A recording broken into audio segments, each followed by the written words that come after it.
ఈరోజు doctor BR Ambedkar గారి 134వ జయంతి సందర్భంగా పలమనేరు అంబేద్కర్ నగర్లో ఉంటూ యూత్ అందరూ కూడా ఈరోజు రంగరంగ వైభవంగా ఈ యొక్క జయంతి కార్యక్రమాన్ని ఎంతో సంతోషంతో ఆనందంతో జరుపుకున్నటువంటి ఈ యొక్క సందర్భాన్ని బట్టి అందరూ కూడా నేను కృతజ్ఞతలు తెలియజేస్తున్నాను.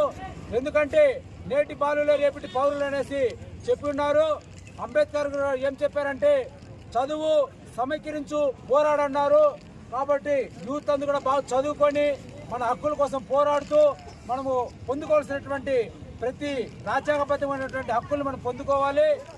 ఎందుకంటే రాజకీయాలకు అతీతంగా ఈ యొక్క పండుగను మనం జరుపుకుంటున్నాము. కాకపోతే కొంతమంది మాజీ ప్రజాప్రతినిధులు ఈరోజు అంబేద్కర్ గారి ఎన్నో పుట్టినరోజు కూడా తెలియని పరిస్థితిలో ఉన్నారు.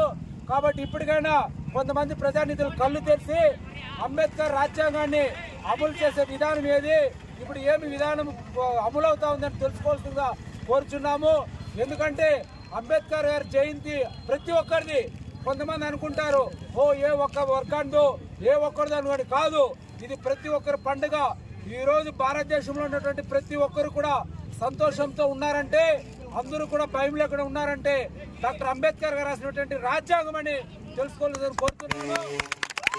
దయచేసి రాజకీయాలకు అతీతంగా అంబేద్కర్ దగ్గరికి వస్తే రాజకీయాలకు అతీతంగా మాట్లాడాలి, కానీ ఇక్కడ కూడా వచ్చి రాజకీయాలు మాట్లాడేది అది వాళ్ళు అజ్ఞానానికి సూచన అనేసి నేను తెలియజేస్తూ ఇంకొకసారి కూడా రాబోయే రోజుల్లో కూడా మా యూత్ అంతా కూడా ఇంకా ఈ యొక్క పండుగను ఇంకా బలంగా కొనియాడాలని ఆశిస్తూ మీరందరూ కూడా ధన్యవాదాలు తెలియజేస్తూ జై భీమ్.